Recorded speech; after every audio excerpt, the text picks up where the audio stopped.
Hello guys, magandang gabi ulit. Ayan, so meron na naman po tayong order. Ayan.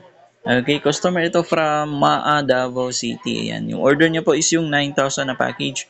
Ayan, so sa 9,000 na package, ito yung makukuha ng customer natin. Ito yung kasama na outdoor extender dyan. Ayan, yung um, TP-Link AEP110. Ayan po. So makikita nyo, ito po itsura niyan. Okay, dalawang tig 10 meters na Cat 6 LAN cable. Ayan. And then, syempre, yung 2x3 na tarpaulin. Okay. And then, yung, syempre, yung ating Vendo na curve box na naka-anti-hook and then naka-lead frame. Okay. Ayan. So, yung coin slot, tumatanggap na ng bago at saka lumang coins. Ayan. Sige, try natin. Connect tayo dito sa outdoor extender. Itong, TP-Link.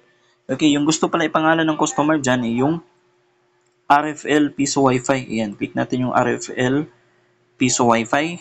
Okay. Ayan, a few seconds. Siyempre, magpa-pop up yan sa customer portal. Click natin yung vendor rates. Yan yung default rates. Pwede yan i-edit sa admin panel mismo ng vendor. Ayan. So, kung maghulog na ng coins, click natin yung insert coin button. Okay. So, yung coin slot, tumatanggap yan ng bago at saka lumang coins yan. So, kung maghuhulog na ng coins, click natin yung insert coin. Ayan. Ayan, lumabas na yung timer. Hulog ako ng 20 peso coin. Lumang 10 peso coin. Ayan. Bagong 10 peso coin. Okay, bagong 5 peso coin na circle. Lumang 5 peso coin. Okay, yung bagong 5 peso coin na nonagon. Tapos yung dalawang bago at saka lumang 1 peso coin. Ayan. Ayan. So dapat 57 yan kung makikita nyo. Okay, tama yung pagbasa ng coin slot. Click natin yung done. Ayan, so a few seconds, mag-exit yan and then may magpa-pop up sa taas. Sige, try natin mag-play ng video. Yan, kita nyo sa taas, connected tayo sa RFLP sa Wi-Fi. Okay, play tayo. Ayan, bam. Teka lang. Wait natin. Yan, play natin to sa baba na lang. Bakit? Wait.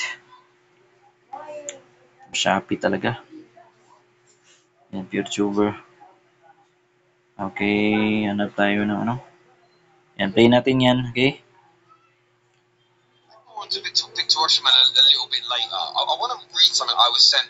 Okay, kita nyo, nag-play yung video. Pause ko lang. So, nag-play siya. Connected tayo sa RFLP sa Wi-Fi. Okay, hanap tayo na ulit ng isang video. Ayan. Okay, play natin yan. Ayan.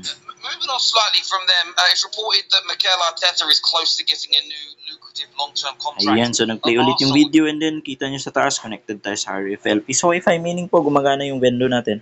Okay, walang problema po. So, gumagana po lahat ng vendo ng Barya Wi-Fi. Okay, again po, 9,000 na package po ito. Order customer from Maa, Davao City.